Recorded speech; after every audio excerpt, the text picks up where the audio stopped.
So one of the best ways to actually have a good conversation is literally just to clear your mind and just be as relaxed as possible when you're in an interaction. A lot of guys kind of underestimate this and not underestimate how important this is. And they spend a lot of time trying to think like, what's the best line or what's the best thing to say and all this theory. But actually that stuff is of secondary importance compared to actually how you are in that present state when you're in that interaction. Like, are you chilled out? Are you relaxed? Are you actually comfortable there?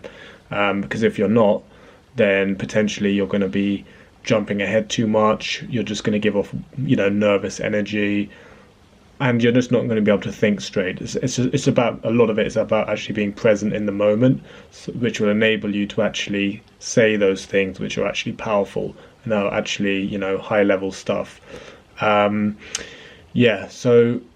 if you're still very anxious when you're actually in the middle of a conversation, it's really going to have a massive dramatic effect on the quality of your conversation. So that's always the first step, is to be as comfortable as you possibly can.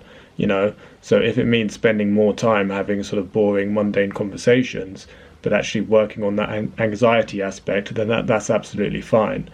And then once you are more comfortable with it and you are more relaxed, then you can sort of focus a bit more on on actually improving your conversations and the stuff you're actually saying. A lot of the symptoms of having a poor conversation is really just because you're not allowing yourself to actually be relaxed and be present and actually connect with that person, because I've seen it so many times where, a guy I'm coaching, he's a very intelligent person and sometimes even very socially intelligent, very socially intuitive, but his conversations are just not getting to that next level, or they're just a little bit on the sort of basic side, or they're very sort of flat and ordinary and a bit kind of question heavy, that kind of thing. And a lot of that is just because the person just isn't relaxed enough in the conversation, still not fully comfortable with speaking to that stranger, speaking to that attractive girl. So that's always the first step. Always remember that, because the more comfortable you are, things will just come to you far more easily. When you're there in the moment and you need to think of something to say. Because when you're nervous, there's a tendency just to think like, oh shit, what do I need to say next? And you put that sort of self-imposed pressure on yourself. Whereas when you're more relaxed, it's so much easier just for things just to kind of flow. Things will just come to you in the moment and you'll have a much better interaction. It'll be far more seamless. It'll feel more natural. When it feels more natural, it ends up actually being more natural. Ends up being more of a kind of authentic, genuine connection, and she'll feel that as well, that's when you have your best conversations. So don't forget that. It's really, really important. A lot of the time, a lot of beginner sticking points, the typical stuff such as running out of things to say very quickly, or just having really kind of flat conversations, or asking too many questions and jumping around topics too much. It really is just a symptom of just not being relaxed enough in conversation.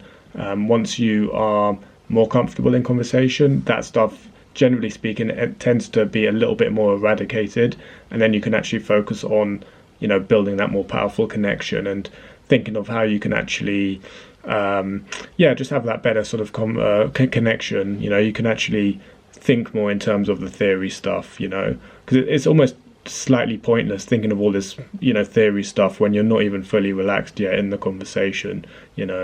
Sometimes you just have to keep doing that quantity well enough before you start thinking, right, how can I actually improve my conversations?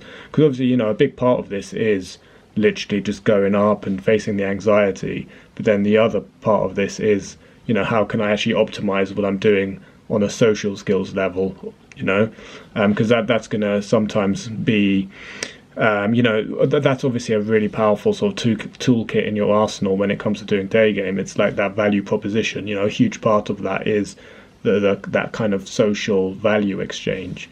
A lot of it is just about clear your mind, be present in the moment, relax, then a lot of that sort of connection building stuff will come to you far more easily. So just bear that in mind. Cheers for watching. If you'd be interested in one-to-one coaching with me, where we'll go out in public and work on you approaching girls, or more generally with your social confidence, please visit my website ed-game.com.